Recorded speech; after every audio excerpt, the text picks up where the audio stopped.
Friends for America. Watch as Brett Baier and Martha McCallum anchor the State of the Union, followed by the Democratic response. Then Donald Trump Jr. reacts on a special Hannity. See you back here in a bit. Send things over to my good friend, Tucker Carlson. Hey, Martha, thank you. See you in a minute. Well, Good evening and welcome to Tucker Carlson tonight. It is T-minus 1 hour until President Trump's first State of the Union address. The speech will be his best chance, or biggest anyway, to set the agenda in a critical midterm election year.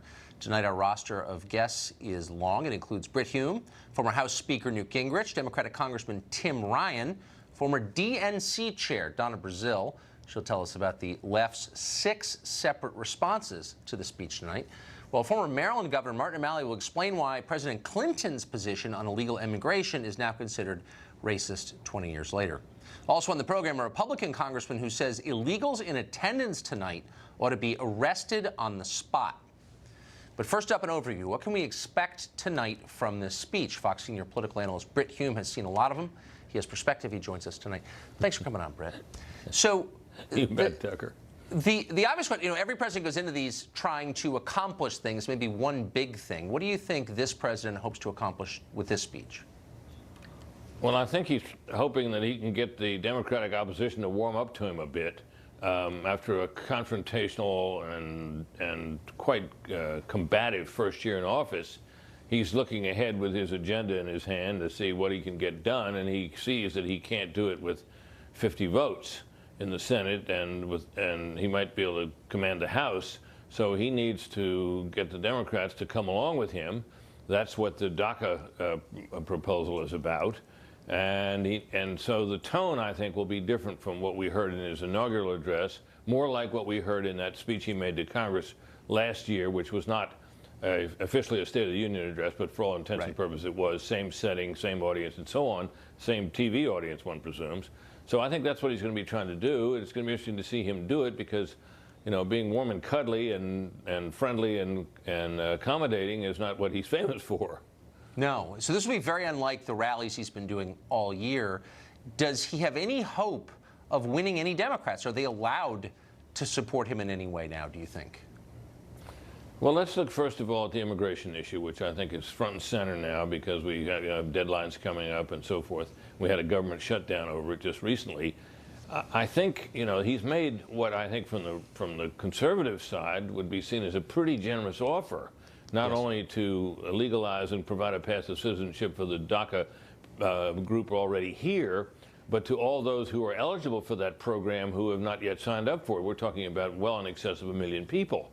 And for that, he wants a set of border and security measures, which Democrats do not like and are disinclined to give him. But if they want DACA enough, then he's got a real chance of getting enough to get it passed and call it a victory if he can tame a rebellion on his right, which is another issue he's going to have to deal with. So that's an example of the kind of thing he faces. Possible, but not easy. Not easy. So what do you think he can say tonight to at least lower the temperature on the left? So I guess he doesn't want the rage on the Democratic side to build to such a point that it creates a wave in the midterm. So what's the fastest way to decelerate? That's exactly right. That what I think he's understandably concerned about, and I would be too, were he or one of his advisors, is that the rage which you described translates into turnout. Yes. And the level of distaste for this president on the American left and to some extent on the American center is very high, and it would help him a lot if he could begin to diminish that. He's not going to win these Democrats over, so they're going to vote for him or vote for his party. But if he can reduce the level of their rage, he might be able to reduce the turnout in the midterm. And so, we'll probably see tonight a sunny and optimistic president. Yes, he'll boast about his achievements, and there are some certainly. And he will paint a rosy picture of the future and try to be sort of uplifting. And we'll see if he's able also to be generous in his gestures to the opposition. I think he's capable of it. It'll be interesting to see him do it. Yeah, he can. I think he can meet that. But thanks a lot for that. That was interesting. You bet. Immigration, clearly the dominant issue in the country right now, and it will be going into tonight's speech. Recently, Democrats have stepped up the intensity of their rhetoric. The latest, They're denouncing the term chain migration as, you may have guessed it, racist. Look what they're doing with family unification, making up a fake name, chain. They like the word chain. That sends tremors through people. I think a lot of President Trump's rhetoric is racist. When someone uses the phrase chained migration, it is intentional in trying to demonize families, literally trying to demonize families and make it a racist slur. It is not right. At least 24 Democratic congressmen, at least one Republican, have brought illegal immigrants to Capitol Hill to watch the speech tonight, sending the defiant message that American law is irrelevant even in the chamber where it's made. Congressman Tim Ryan is a Democrat from Ohio. His guest is an empty seat, and he's keeping it empty in honor of a constituent who has been deported. The congressman joins us tonight. Congressman, thanks for coming on. Thanks, Tucker. So your seat is empty in honor of one of your constituents who was deported, and you're trying to put a name and a face to his story, which I understand, to the issue. But I wonder if you'll consider a couple other names and faces. These are your constituents also. The first is Jordan Johnson from Austintown. He died in November of an OD. He was 27. He was a member of the Laborers Union in Youngstown, Local 125. He went to Fitch High School. He leaves behind his parents, 3 brothers, a sister, and a grandmother. Randy Steeler of Youngstown died in April. He was 55. He played guitar, rode his Harley. He spent 30 years as a truck driver. He was a Steelers fan. Those are names and faces, and I wonder why you're not keeping a seat open to honor them. Well, we've been trying to honor them with our work. If you're talking about the heroin epidemic that's been raging through places like Ohio and New Hampshire and West Virginia, we've been working real hard to get President Trump not just to declare it an emergency, but to put some real resources behind prevention and treatment. And what President Trump tried to do with his health care bill was throwing people off of health care so they would not have the opportunity to get the kind of treatment and recovery that they would need, Tucker. So you honor people through your actions, and yes. I want to honor Amr for sure. But there's Teamsters who aren't getting their pensions. Their pension's going to get cut in half. I want to honor them too. There's coal miners who have lost their pension. I want to honor them too. Well, there's a lot of people I think that you should. I think you should to work on their behalf. I think you should, but you're not doing that tonight symbolically. And I agree with you, of course. Honoring someone is much more than leaving a seat open, but that's what you're choosing to do tonight.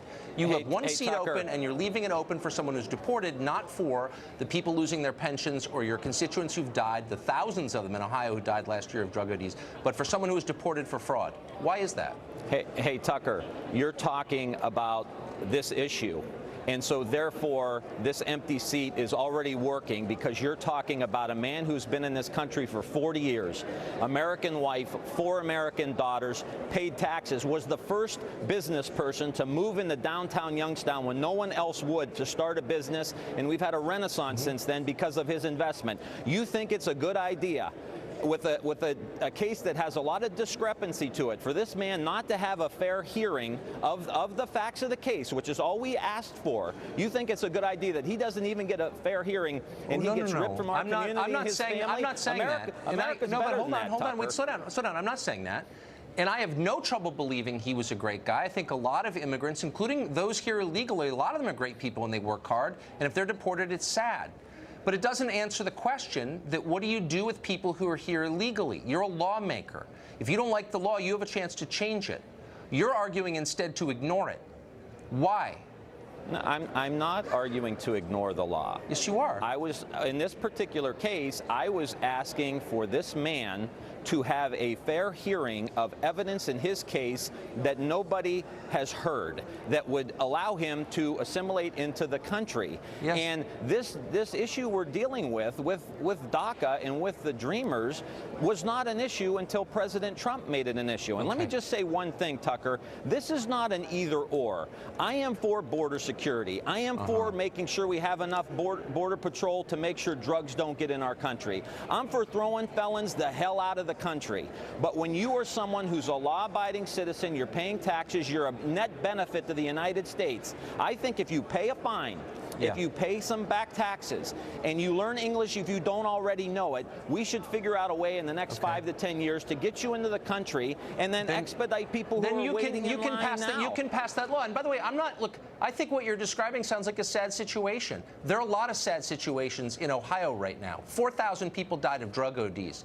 400 were deported. by a factor of 10. Drug ODs are a bigger deal. And you're spending your time and the symbolic power you have to honor someone who's deported rather than one of your constituents who died of a drug OD. And I don't understand why. Tucker, it's a simple question. Hey, Tucker, I've spent more time on the opiate epidemic in my career than you have ever. Not tonight. And a lot of other people that are going to be criticizing me. So I'm not taking a backseat to you or anybody else on the opiate epidemic. You tell your president and your party to fund the damn bills we try to put forth to make sure that these people can get treatment and recovery. Look, I may agree with, let me just say, I may agree with you on some of that. No, I may agree with you. But you've got a chance to send a symbolic message, and you're sending it. We know where your priorities are. Treatment and recovery. We know where your priorities are, Tucker. Yeah. Do something about it. Use your... I am. Congressman Paul Gosar is a Republican. He represents Arizona. He's called for the police to arrest illegal immigrants in attendance at tonight's speech.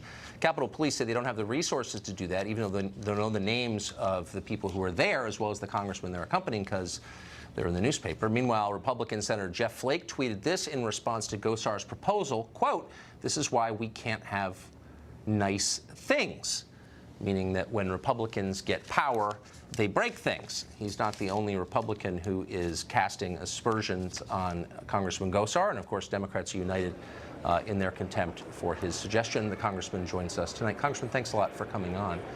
So let me just ask you a factual question first. It's my understanding that a lot of the people who are here illegally brought by members of Congress tonight are in fact protected by the president's, in effect, temporary amnesty that he gave them under DACA. Are there any that you know are in the chamber tonight who are actually in current violation of federal law? We don't know that, Tucker, because we don't know who's eligible and what's not, because what they did is they flouted it, saying I'm bringing an illegal to the State of the Union. So it just behooves us to actually know exactly who they are and actually if they were carrying identification. So, I mean, I can't get in. I'm a member of the press for 25 years. I can't just kind of walk into the Capitol building without identification. Were they able to do that? Well, here's the deal, is members of Congress, they were utilizing their office to bring those people in, and it wasn't getting the proper scrutiny. You know, we had an outpouring from across the country saying, if I go anywhere, I need an ID. Yeah. In fact, yesterday, Congress actually said if you're going to start a bank account with your own money, you had to have a valid ID. So once again, when you're flouting the law about illegals, you better have that proper identification. Otherwise, you don't belong here. Here's the hallowed halls where we build laws. We ought to be upholding the laws predicated so that Americans see that no law we pass is above us or below us. So just to be totally clear and factual about this, because your comments have driven a lot of response, including, again, from a member of your own delegation, Jeff Flake, also from Arizona. You believe that some of the illegals that members of Congress are bringing tonight have not been vetted in the same way that American citizens would have been vetted if they came to the Capitol. Is that what you're saying? Absolutely. You don't have the proper identification. If you were under a program, a visa or whatever, that's proper documentation. But the way members of Congress flouted it, and particularly in this president's face, that's what we suspected. And you know what? If that's what we suspect, you should apply to the same letter of the law that all the rest of everybody has to do. Well, yeah. I mean, you'd think at least they would be held to the standards that Americans are, not to some different and sort of special standard. So quickly, why did your senator, Jeff Flake, attack you, if in fact he was attacking you when he sent out that tweet? What did that mean? Oh, he absolutely is. We don't see eye to eye on this issue, Tucker. What I want to have is a conversation about all the issues about immigration, to make sure that we reward legal immigration, not reward illegal immigration. You know, I've got children, and what you do is you help children by saying, listen, this is the best way to do it, and when they do something wrong, they go into timeout. What about the victims that are standing in line for tens and tens of years and hundreds of thousands of dollars? They're the true victims. And then we also have to take on, you know, states like California that are taking a fight right to the federal government. In my state, you can't be against 1070 and for California. We got to pick this fight. Me and the senator don't see eye to eye, and I don't take his crap. Well, and let me just say really quick in closing, I mean, he didn't actually respond to your point at all or make a case against you. He just dismissed you as if you were a child, which is, of course, the hallmark of a dumb person. You know, Tucker, we've been crossed before. We had a conversation about his vote with Loretta Lynch and about his duties as a senator, and he lost that display in front of Congressman, thank you. In the audience. We're out of time. Thanks, Good luck Tucker. tonight. Got a live view of the Capitol, the State of the Union, less than an hour from right now. The president's motorcade currently en route from the White House. Newt Gingrich joins us in just a minute to discuss what we can expect at the end of the hour. Tucker Carlson is brought to you by Alka-Seltzer Plus Maximum Strength Liquid Gels. When you have a cold, stuff happens.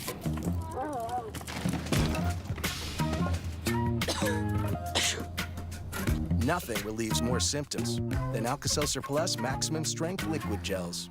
Coaching means making tough choices.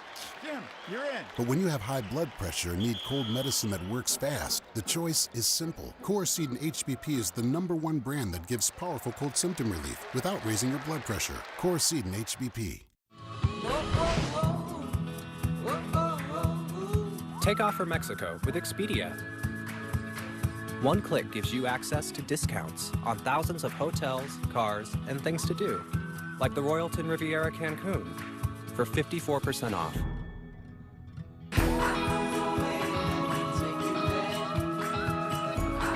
Everything you need to go. Expedia. In the modern world, it pays to switch things up. You can switch and save time. You can switch and save worry. You can switch and save hassle. And when you switch to Esurance, you can save time, worry, hassle, and, yep, money. In fact, drivers who switched from Geico to Esurance saved hundreds. So you might want to think about pulling the old switcheroo. That's auto and home insurance for the modern world. Esurance, an Allstate company. Click or call. Oh, you brought Butch. Yeah. He's looking at me right now, isn't he? Yep. Butch is like an old soul that just hates my guts.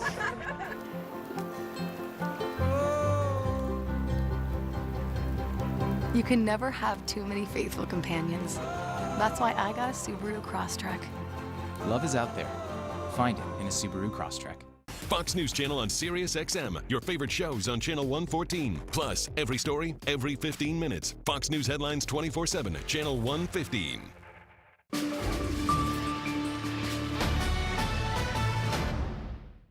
Tonight on WGN America. My kid's missing, and I don't know what to do. The mystery of Bellevue is just beginning. What is the truth about Jesse Sweetland? And Anna Paquin is gloriously good. My dad killed himself because he couldn't solve this case. Bellevue is original, ambitious, and stands apart. Always in trouble, little Annie Ryder. Bellevue, all new episode tonight at 10/9 Central on WGN America.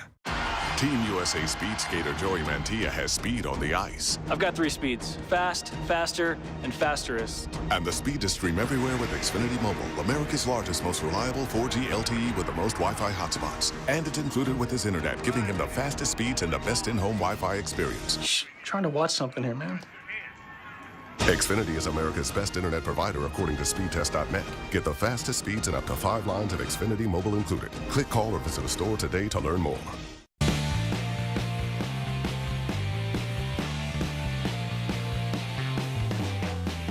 We made a mistake, and we're the first to correct them always. That was not the president's motorcade, but indeed the first lady's you saw a moment ago making its way to the Capitol. The president will be en route shortly. The Capitol gradually filling up in anticipation of the State of the Union, the president's first. The address is just over half an hour away. What can we expect from the president? What's he going to say? How does he connect to his supporters and the large pool of people who don't approve but are open-minded? Maybe not a large pool, but there are some.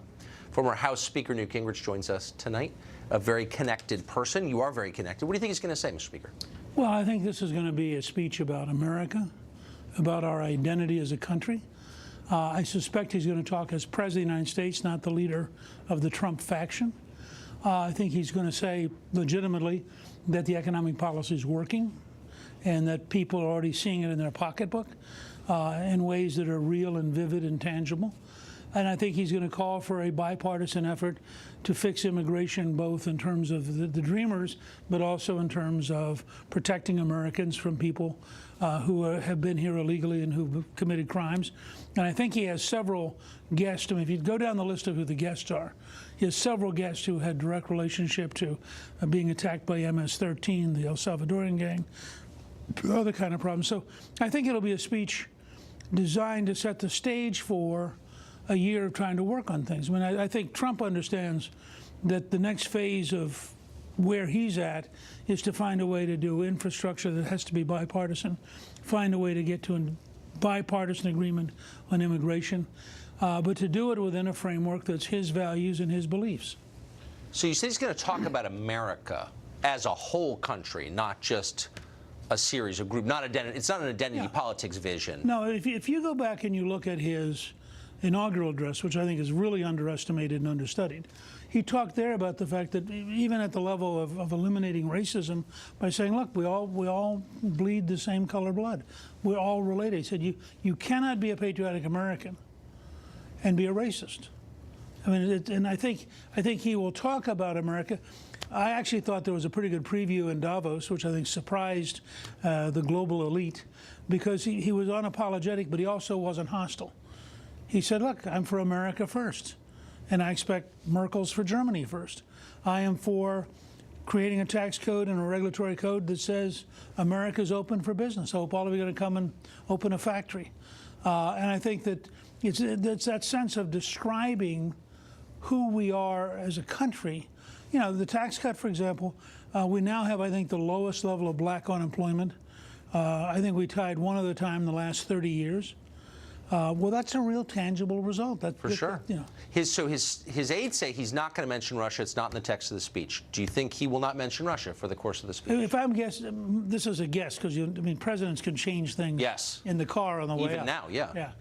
My guess is that they reached the conclusion that to have a single word about Russia in that speech guarantees that the New York Times and Washington Post headlines are only about that paragraph, and that they then get to avoid covering things. And this is one of the greatest problems the administration has, that its messages have a half-life of a very short time because the elite media hates covering them.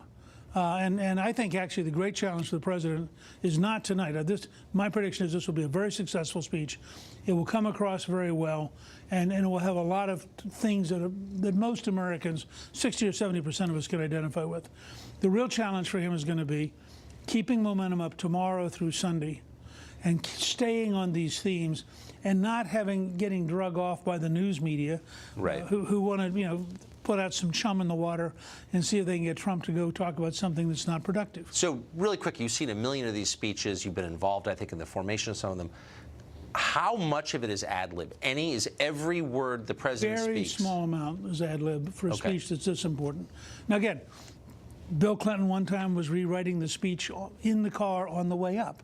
So you can't, Trump certainly has the prerogative, and during the campaign I was with him a couple of times when you would literally be rewriting something as the plane was coming into land to go to some kind of campaign event. It's amazing. So, but and every president occasionally, if you read the text and then you watch the speech, every president will ad lib something. I mean, they'll get to a point, they'll sense the audience, and they'll follow the rhythm of the audience to some limited extent. But I think these things are pretty well thought of. Most presidential teams understand this is the biggest audience of the year for them. It's their best chance to reach people who normally will not watch them. And therefore, I think they try to think it through pretty carefully. Control it. Mr. Speaker, thank you for joining us. Good to be with you. Appreciate it. Our live coverage of the House floor and tonight's State of the Union continues right after this.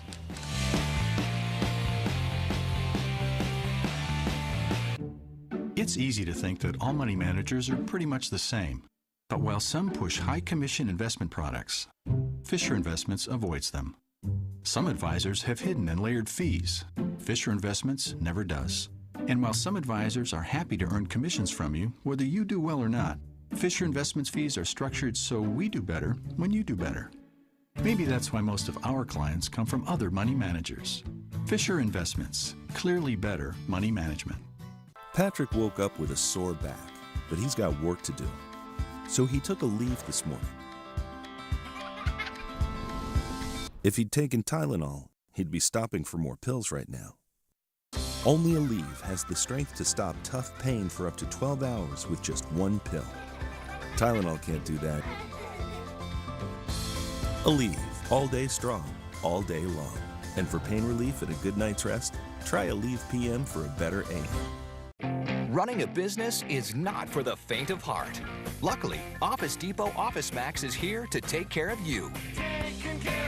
With print services. Done right, on time, guaranteed. Expert tech support. And this week, all Dell PCs are up to 25% off. Save even more when you purchase a Dell monitor. And make sure you protect your investment. Office Depot Office Max. OfficeDepot.com. Taking care of business. Psst. What? I switched to Geico and got more. More savings on car insurance? Uh-huh. And an award-winning mobile app. Well, it is more. Oh, there's more. Mobile ID cards, emergency roadside service. More technology. I can even add a new driver. Right from her phone! Geico. Expect great savings and a whole lot more. I'm Mark, and I quit smoking with Chantix. My friends and family never thought I'd be the one to quit smoking. I was such a heavy smoker. But I was able to do it with Chantix. I did not know that Chantix would reduce my urges so significantly. Along with support, Chantix Varenicline is proven to help people quit smoking. Chantix reduced my urge to smoke. When you try to quit smoking, with or without Chantix, you may have nicotine withdrawal symptoms. Some people had changes in behavior or thinking, aggression, hostility, agitation, depressed mood, or suicidal thoughts or actions with Chantix. Serious side effects may include seizures, new or worse heart or blood vessel problems, sleepwalking, or allergic and skin reactions, which can be life-threatening. Stop Chantix and get help right away if you have any of these. Tell your healthcare provider if you've had depression or other mental health problems. Decrease alcohol use while taking Chantix. Use caution when driving or operating machinery. The most common side effect is nausea. Everybody had doubts, including me, but I did it. Ask your doctor if Chantix is right for you. Many insurance plans cover Chantix for a low or $0 copay. Continuing to watch everything that's happening on Capitol Hill, the president will deliver his first State of the Union address of his presidency in just a few minutes. Even after tonight's speech, Congress will continue to argue over the potential release of the now infamous 4-page memo compiled by Devin Nunes. Congressman David Cicilline is a Democrat representing Rhode Island, the smallest state, but one of the best. He joins us tonight. Congressman, thanks for coming on. My pleasure, thanks. So at the core of this memo, which I have not read, there's probably a lot of stuff in the memo, but here's what we know is in there. Something that we know is true, which is that Obama officials approached a federal judge and asked for a FISA warrant to surveil Carter Page, who was an advisor to the Trump campaign, on the grounds that he was a foreign agent. He was a spy for Putin's government. Do you think Carter Page was a spy for Putin's government? Well, I can tell you I've read both the Nunes memo and the Democratic memo, so I can't talk about the contents of it. But what we do know is it was a memo prepared by a partisan, by Devin Nunes, who in fact was so partisan in this investigation that he was removed from leading it. It's a summary, or purports to be a summary, of classified documents that he's never even read. How many nonpartisans are in Congress? No, my point is, right? I just don't want people to be confused. This is not an intelligence document. This is a document prepared by a partisan who has already demonstrated his inability to be objective. He recused himself. But let me finish. And he purports to summarize a set of documents he's never even read. Which is why I didn't ask you a question either about Devin Nunes or about the documents. I'm asking you about publicly available information that is of concern to all Americans. The Obama administration made the case that Carter Page was a Russian agent, and on the basis of that case, spied on the Trump campaign. So I'm asking you, was that legitimate? Do you think Carter Page was a foreign agent? Again, I cannot comment. Why? Because I know that. No, I can't. I haven't read any memo. But you haven't read the memo. I've read both memos. I've read the New York Times. I can't comment on. No, but you don't need to have read the memo to know that. No, but you cannot comment on things which potentially are in. On a New York Times story, you can't comment. No, I can comment on a New York Times story. And by the way, you just commented on the memo calling it partisan. No. What I'm saying, I'm talking about what that memo does. Okay, but how about this? Here's what we know. We know that the Obama administration argued that Carter Page was a Russian agent and used that information to spy on the Trump campaign. Is that okay, is my question. What do you think of that? We have in place, and again, I cannot comment about this particular No, how about what I just said? No, what I'm saying is we have certainly in the public domain an ongoing investigation about Russian interference in our elections. There is a process to conduct that investigation which is underway. this is sadly another attempt to undermine that investigation, to create this memo and this whole release. I'm sure there's a lot of politics, but no, but hold on. As an American, I'm wondering about Carter Page. I don't want anyone to interfere with American presidential elections. Okay, but I'm not trying to. But my other concern as an American is that the government might be spying on people for political reasons. And we know that the Obama administration spied. This is, I mean, dispute this if you will. Am I wrong? Did Obama agencies surveil the Trump campaign or not? I will tell you this. I take any allegation about government surveillance very seriously. I spent my career practicing criminal defense work and civil rights work. It's a really simple question. Did the Obama administration authorize spying? Hold on. Just let me finish the question, and then I really want you to do your best just to answer this question. And I'll concede every other point. Did the Obama administration, as news reports suggest, authorize spying on someone involved in the Trump campaign? I cannot answer that question based on my review of the memo. Would you be concerned about it if you found that to be true? I would be concerned at any time that a process was not followed, created by the FISA court and all the standards that apply to that. But I've seen no evidence to suggest but no one's alleging that. No one's alleging that the federal judge who approved that warrant was out of line or the people who asked for it. I just want to know what you think of the allegation that Carter Page was a Russian spy, because it seems insane, because now he's on MSNBC, he graduated from the Naval Academy. It's not like this guy is disloyal that we know to his country. No. Again, we have lots of examples where the federal government conducts investigations, both counterintelligence and criminal investigations. That's an important part of what they do. But does it make you nervous of a political campaign? So, like, if you found out that the Trump campaign 3 years from now spies on the Kamala Harris campaign. Because it doesn't make me nervous, because I have confidence in the men and women, the professionals at the FBI, who take their responsibilities seriously, who have a whole range of responsibilities to meet. There's oversight. So don't ask questions about the government, because no, I'm not saying don't ask questions. Heroes. But what we're engaged on, sadly, what we're seeing now is just an ongoing effort to smear the FBI, to attack, not by you, I'm saying the Republicans in Congress. And the problem is, it's an effort to undermine this investigation, I think, to set the stage for the termination. For the firing of Robert Mueller and Rod Rosenstein. These are real questions. I'm a civil libertarian. Democrats used to be. Now they're pure political hacks. But why is that?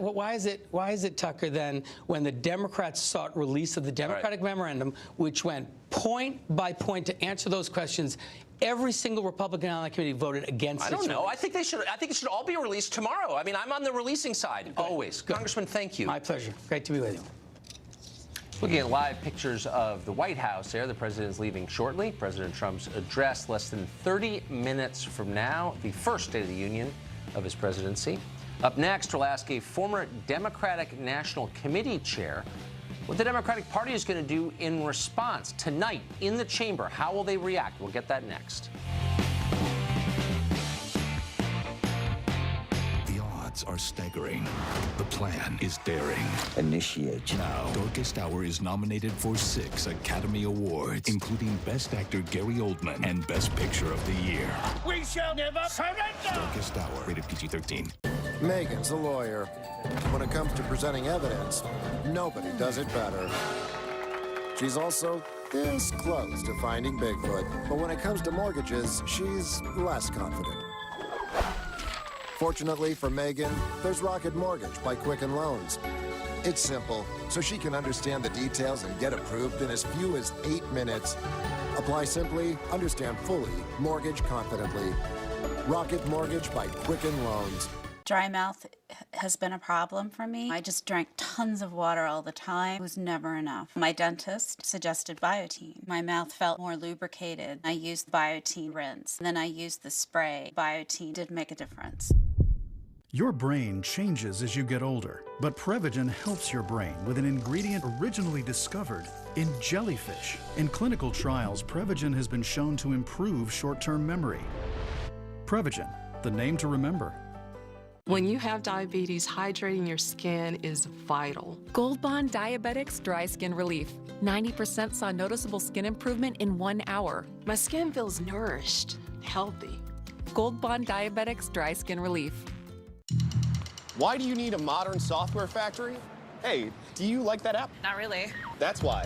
And that's a big deal, because a bad experience is bad for business. So you need to continuously build, test, and deliver amazing apps, predicting problems before they ever become problems. Impossible, you say? Well, actually... Oh, hey, I like this one.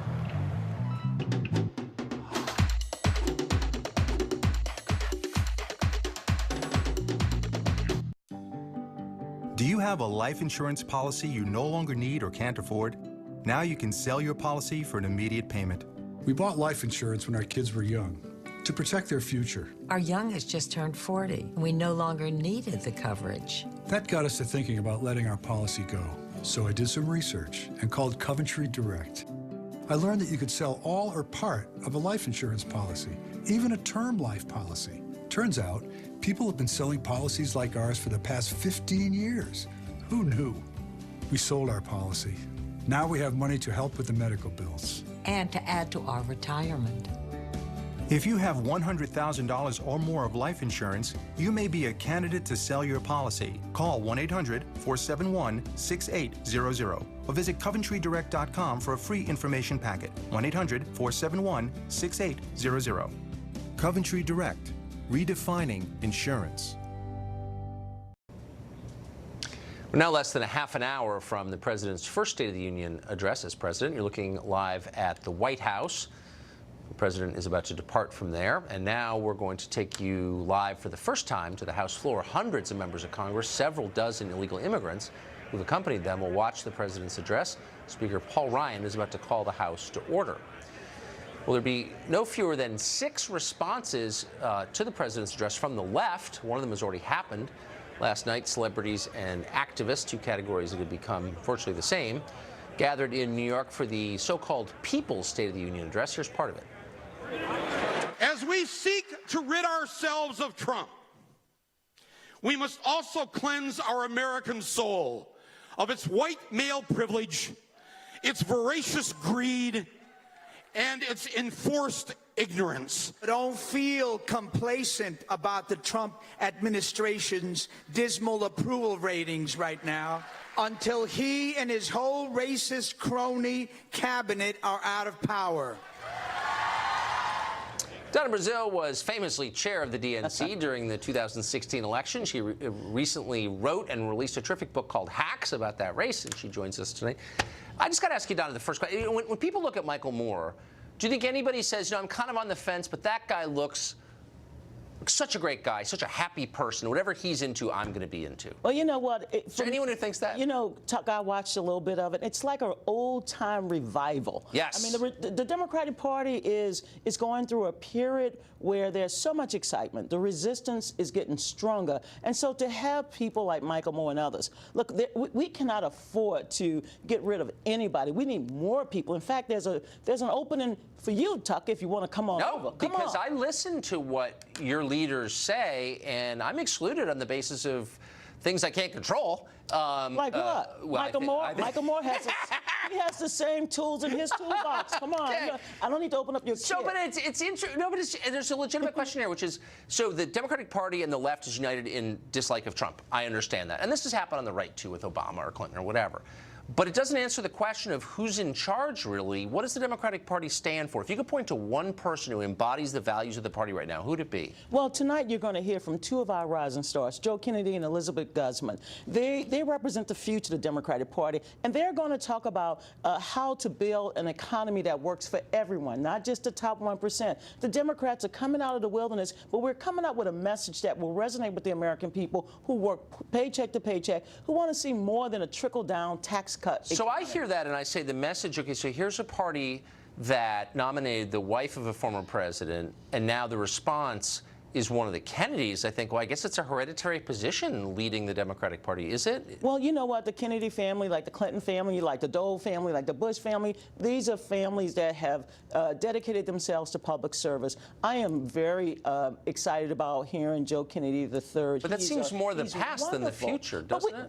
I've heard he's a great guy for whatever it's worth. Elizabeth Guzman, I mean, she is a rising star. We have so many rising stars, young people who are running for office. You know, we have a record number of women who are running this cycle as well. So keep the door open, Tucker. You can come Anyone in. from the Mondale family? Well, not that I know of. Okay, but, just checking. Oh, so a couple years ago, we got Jimmy Carter, we got Al Gore, we got a lot of people. It's exactly the greatest. It's great. So at one of President Obama's State of the Union addresses, famously, a member from South Carolina, Mr. Wilson, jumped up and said, "You lie." And was basically jumped on by people from both sides on the basis of the fact that was not civil behavior. Correct. Do you think you're going to see something like that tonight? Are you going to see open expressions of rudeness? No. First of all, the party really believes in civility, and Leader Pelosi has already, the Democratic Party, Leader Pelosi has already said, look, the members are coming. They're coming with undocumented dreamers and others, immigrants. Immigrants are the foundation of our society, the foundation of our country. Many of the members are bringing their constituents to the State of the Union. The president will have a gallery full of people. This is a night for President Trump to pivot, to talk to all of the American people, not just his base. He has a unique opportunity to not just sell what he's accomplished, but to reach out to Democrats. Do you think illegal aliens, people who are non-citizens here illegally, are they part of the, quote, American people? You know, I know a lot of undocumented immigrants who are here, who are trying to find a path to citizenship. They're paying taxes. We want them to come out of the shadows. I do believe tonight the president can send them a message. He can send a message to people who are, you know, serving as firemen, they're policemen. These dreamers are in college, they're doctors. What message should he send to people who aren't citizens, can't vote, and shouldn't be here? Well, come on, Tucker. Some of them came with their parents. Well, I think some of them are really nice people. We should not penalize them. I'm not saying we should, but do you think they're the same as citizens? You know, it's time that we embrace what Ronald Reagan was able to accomplish in 1986 with the immigration bill. And if we do that, I think, come on, I'm trying to channel my inner Reagan. If we do that, the Democratic Party will rule until the sun goes dark. Well, we got a supermoon coming tomorrow. And Donna, we're out of time, but I love your way with words. Thank you for coming on tonight. It's always a pleasure to be with you. Hey, the door is open. You make a bitter medicine palatable, and I appreciate it. The door is open. I know it is. Not coming. We're still waiting for the president to depart for the Capitol. Meanwhile, Fox News contributor Pete Hegseth, who more than capably hosts Fox and Friends Weekend, you see him every Saturday and Sunday, just published a piece warning that the president's speech tonight could lock him into a bad immigration deal if he's not careful. Very smart piece. We want to have Pete on to explain what he meant by that. Hey, Pete, what did you mean by that? What I mean is the president has gotten it right every time he's remembered the forgotten man. And this opening bid from the White House, which gives, let's call it what it is, it's amnesty to 1.8 million illegal immigrants, whether justified or so, some portion of that, to focus on that, to let that be the fulcrum on which the deal lasts, I think could turn off a lot of Trump supporters who this president who said, we elected you to put us first, not illegal immigrants. So if you're going to cut a deal, make sure that you secure the border first, that you end chain migration first, that you end the visa lottery program first because Tucker, we all know what the swamp does. The swamp will do everything they can to undo this. I trust President Trump and his approach on immigration reform. I don't trust the permanent Washington bureaucracy, Capitol Hill, and future presidents who will attempt to undo it if given the chance. So to me, this opening bid, I think we should reserve judgment on the entire deal until its future manifestation. But right now, it's not I agree a good with that. But so as you know the president, you're a Trump supporter. I think you understand his voters well. Yep. If the final deal gives citizenship to over 2 million illegal immigrants and allows chain migration to go on, for the next 10 years, say, increasing that number much higher than that, is that going to be adequate? Is that okay for Trump voters? What are they going to think of that? I think that's a non-starter. I think a pathway to legalization is one thing. A pathway to citizenship and voting citizenship is another, let alone not just dreamers, but also the chain migration that comes with the next. If you don't end, chain migration is the big one, Tucker. If you don't, you can have a wall all day long, and a wall is extremely important, and Trump supporters expect that. But if you don't curtail chain migration, then you don't ultimately solve this problem because you have no control over your immigration system. You don't know who's coming and going. There is no merit. You talk about it a lot in your program, merit-based immigration, understanding who's coming into your country. He was elected to do just that. Standing on that firm ground is critical. Joe Kennedy's going to talk about promises made versus promises kept in the Democratic response. President Trump has made a lot of promises, and he's kept them so far. And when he's kept them, his voters have stayed with them. This is the big issue that's differentiated him from the Republicans. Republican establishment. Tax cuts and health care, Republican orthodoxy. Immigration, it's where he's cut against the grain. Standing strong on that has always benefited him. We know the Democrats are going to resist him, Tucker. Even on a good deal, they've said he's a white supremacist.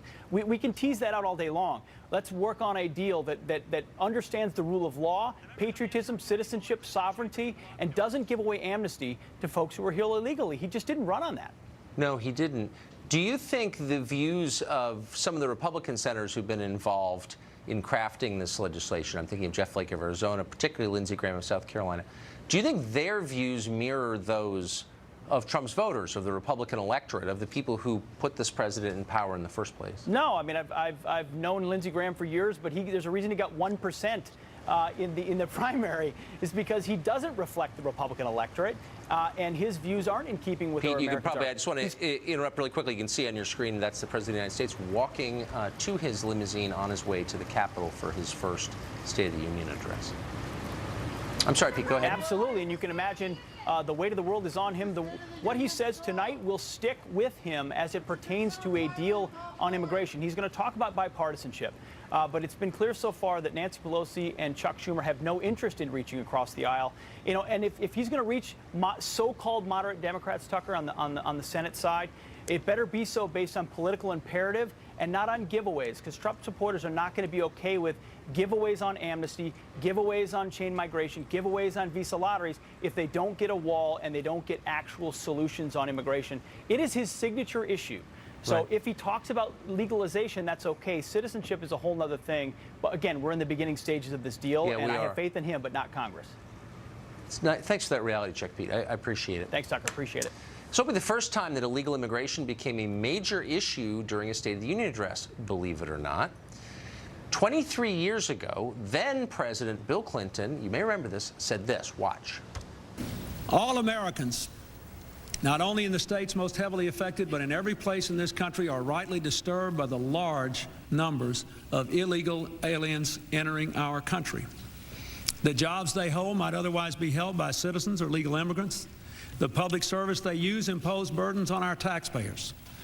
That's why our administration has moved aggressively to secure our borders more, by hiring a record number of new border guards, by deporting twice as many criminal aliens as ever before. It is wrong and ultimately self-defeating for a nation of immigrants to permit the kind of abuse of our immigration laws we have seen in recent years, and we must do more to stop it. Well, I happened to be there that night, and I remember vividly many Democrats, many people, including Nancy Pelosi, who's still in Congress, cheering that speech. They would now say the rhetoric you just heard is white nationalism. What's changed and why? Martin O'Malley was Democratic governor in the state of Maryland. He joins us tonight. Governor, thanks for coming on. Thank you, Tucker. Good to be with you. Now, you know Bill Clinton well. It was nice to hear. It was nice. I know him. Well, whoever knows Bill Clinton well. It was nice to hear a president of the United States acknowledge that we're a nation of immigrants, though. Yeah. I mean, it depends what you mean by that, but it's right. I mean, basically right. But he said maybe because we ought to, and these are the words, be disturbed by the number of illegal aliens, quote, coming into this country, taking American jobs and burdening our infrastructure and social safety net. What's untrue about that? Well, you know, I didn't research where we were in 1986 on this, but I can tell you that right now the number of foreign-born people in the United States is about what it was in 1925 when my grandparents, both of my grandfathers, were fighting in the First World War, both of them sons of immigrant people. So, Tucker, I think that the trick tonight that I think Donald Trump is trying to pull off is he needs to shift. When he comes in here, no president since Richard Nixon has walked into a State of the Union with as much of a criminal cloud of investigation hanging over him as Donald Trump has. So he is going to shift the conversation to immigrants. He's going to try to vilify, criminalize all new American let me just say, first of all, if your grandfathers were fighting the First World War in 1925, they were the only ones. Second, I would say that members, you know, a dozen or so members of Congress have brought people here illegally with them to the speech. So it's not simply the president is using it as a distraction. This is the central issue of the Democratic Party. They just shut down the government over it. So it's not just, I mean, it's unfair to say wherever you are, it's not just a distraction. It's an important issue for the Democrats. Exactly. So let's just address the issue. Let's just hit it head on. What do you think of President Clinton's remarks? They seem reasonable to me, but do they seem reasonable to you is the question. No, I don't believe that immigrants steal our jobs. I don't believe that that's true. I believe that in any study, reputable study you look at, you see that our country's economy actually depends on a certain level of immigration. And it's my hope that members of both parties will be able to put forward yet again another compromise, and hopefully the president will take it. But is it that simple? So that I mean, look, I I don't think anybody, I agree with you. There are upsides of immigration, but here's Paul Krugman. You know Paul Krugman, quote, immigration reduces the wages of domestic workers who compete with immigrants. The fiscal burden of low-wage immigrants is pretty clear. I mean, is there any downside economically at all to having a lot of low-wage labor in your country from other countries? Look, that's not the problem we have. Last year, net immigration from Mexico was, I think, less than zero. So, look, the problem isn't that we have all these Mexicans coming into our country. But I didn't say that. I'm asking you an economic question. Do you take it seriously? Is that something that you're concerned about at all? Is that an issue? It was an issue for Paul Krugman. It was an issue for Bill Clinton. It's an issue for a lot of voters. Do you think that's a real issue, or is it just nativism and bigotry? No, not. I think right now it's nativism, and I don't believe that we have a level of immigration that hurts wages. I think what hurts wages is to force people to live in the shadows of our economy and not be able to live in the full light of citizenship, where they can actually, get paid a decent wage for a decent day's work. That's what's a drag on our wages. Governor, and that's the big problem our country faces. I appreciate your coming on tonight. Thank you. Thank you, Tucker. You're seeing the motorcade right there, right through the center of Washington. We're in the final countdown to the president's first State of the Union address. For a preview of the president's remarks, we're joined by two of the best connected and most seasoned political watchers in Washington. Fox chief political anchor and special report host Bret Baier, as well as Martha MacCallum, host of The Story with Martha MacCallum. It's great to see you both. So what can we expect? What are we going to see in just a minute? Well, I'll tell you, it's going to be exciting. His first official State of the Union address. Obviously, we had a joint session of Congress speech last year. But as you take a look at the second lady, Mrs. Pence, getting to the box there, you will see this president, we saw him today, energized, trying to, as he says, unify a country that's pretty divided right now. Absolutely. And we talked a little bit about immigration and just general issues in terms of what he's going to be talking about tonight. But the president this afternoon was very relaxed. I mean, when you look at, I'm looking at some of the faces as we watch everyone filling into the crowd there. You saw Trey Gowdy, who, of course, has been very involved in the investigation that's going on. And then you see the Kamala Harrises and the Cory Bookers, who are hoping that someday they're going to be in the position the president's in right now. But the president seems largely, at the moment, today, unrattled, very focused on this speech, and very much wanting to give America a unified future and to set the tone of an America that's safe and strong going forward. So both of you mentioned the theme of unity, bringing the country together. You think the White House sees that as kind of the overall biggest task they face? I think so. I think they're going to try to hit on elements that they believe they can get some Democrats to sign on to. Infrastructure, some deal on immigration, as you take a look at the motorcade making its way up Pennsylvania Avenue. And eventually, the First Lady will take her position with some guests that we're told will be a part of this speech tonight. I think when you think State of the Union addresses, Tucker, it's not usually the most decorated speech that we always point back to of a presidency, but this presidency is looking to this speech to get beyond the day-to-day story of the day, which has been the investigations, and Democrats who have really stood up to this president and not really said they were going to work with him. So there's so much pageantry and tradition attached to this speech. Unpack some of it for us. Like what's the protocol? What happens first in the chamber? Well, we're going to see the Sergeant at Arms as he calls the meeting to order, essentially. We've already seen Paul Ryan, the Speaker of the House, and the Vice President, Mike Pence, up on the podium. The President will come in. As we know, we will watch him shake hands. There's always some jockeying on the aisles. We've already seen everybody trying to get into the right position so that they might be able to shake the President's hand. It's also interesting to watch to people who don't want to be on the edge of the aisles as they walk in. We know that there's several members who are not going to be there tonight on the Democratic side members of the Congressional Black Caucus in particular who've decided that they don't want to be there. They say the president, they believe, doesn't respect them. So there's going to be some empty seats in the House tonight as well. Right now, you see the U.S. Supreme Court justices, Chief Justice Roberts there. Not all of the Supreme Court justices, again, will be seated here at this speech. And in the back, you see Neil Gorsuch. And that is one of, obviously, this administration's, this president's biggest conservative wins, is getting Neil Gorsuch, now the 4th Supreme Court justice there on the end, to sit on this court. So what is, if you were to kind of sum up the Democratic response, I know there are a bunch of different Democratic responses, but thematically... 5. Yeah, 5, yeah, at least. So, but thematically, it seems connected to immigration. Is that fair to say, their response?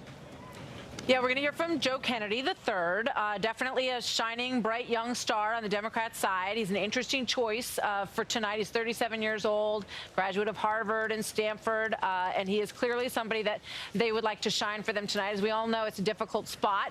We remember Marco Rubio and the drink of water, and Bobby Jindal, who gave a sort of lackluster performance. So the focus will be on him. You know, I mean, obviously, so much of the Democratic side has been resisting this president, so he's going to have to search for some positive messages, and what we've seen so far is that he's hitting some of the same tones in terms of unity, bringing the country together. You're going to hear some of that from Joe Kennedy as well. And Maxine Waters is probably not going to strike the unity tone, Tucker, but of the 5, it's interesting that you have 5 different Democratic responses in perhaps a different presidency. If the GOP was doing that, there'd be a lot of talk about how they weren't unified behind leadership in their party, but we'll see how it goes. This president has a lot on the line tonight.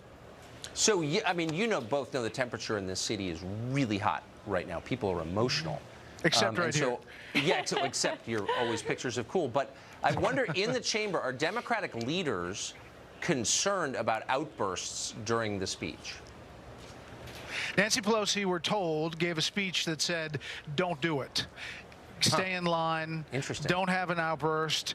But we may very well see that because, as you're right, tensions are high and emotions are high, especially along partisan lines. Yeah, so I mean, obviously the immigration topic is the hottest one of all that you're going to hear tonight. But, you know, looking through at least what we have so far of this speech, the president's going to try to bring people together on this. He's going to talk about the future, that everybody should have the opportunity to thrive in America. I mean, I think it looks so far that he's trying to give a speech that is not going to be very controversial. I talked to Bill Bennett earlier, and he was saying, you know, but he has to also maintain the strength that we've seen in him that makes him different. And that's the line that he's going to have to try to walk tonight, Tucker. These speeches tend to be foreign policy heavy, of course, it's the president, but particularly State of the Union addresses. Do you have any idea what he's going to cover there? Well, I think obviously he has a great story to tell about ISIS and what happened with ISIS in Iraq, in Syria. He'll talk about our commitment in Afghanistan, perhaps about the problems with Pakistan. But I think, and I've talked to a few people, that North Korea is going to be a central focus of at least the foreign policy part of this. And throughout the night, there are going to be moments, I'm told, that people will remember, and that you may see a big foreign policy moment in this speech. His biggest focus, though, will be on the economy and what he sees as a turnaround directly to the tax law. It's just one thing on the foreign policy front. You know, I think the thing that divides this president from previous presidents is that he is not, he believes that there's a connection between the money that is given from the United States and the relationship that he has with that country. And historically, those two things have been separate in terms of military connections and aid that goes to a country. He's made it very clear he doesn't see it that way at all, whether it comes to Europe or whether it comes to Israel or the Palestinians or Pakistan. So I think that's something that's very different about this president. I think we're going to hear some of that tonight. So he expects something in return for the investment. Amazing. Exactly. I should have asked you this question at the outset because it's such an obvious one. Who's sitting, do we know who's sitting with the Trump family tonight? There's a long list. As you see, the First Lady is being escorted to the box now, wearing a lovely white suit. She has a long list of guests. Let's listen in if we could, Tucker.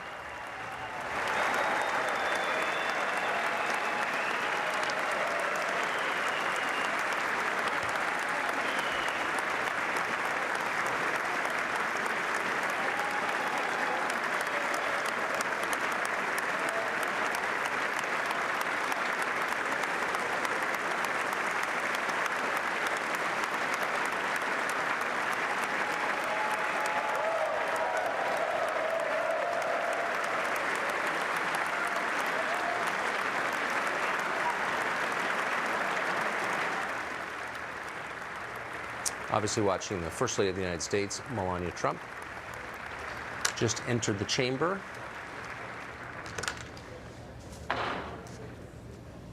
There it is. A truly bipartisan moment. Cabinet.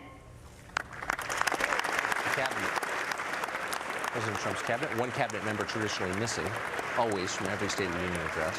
That person literally in an undisclosed location for practical and traditional reasons. The President's speech is about to begin.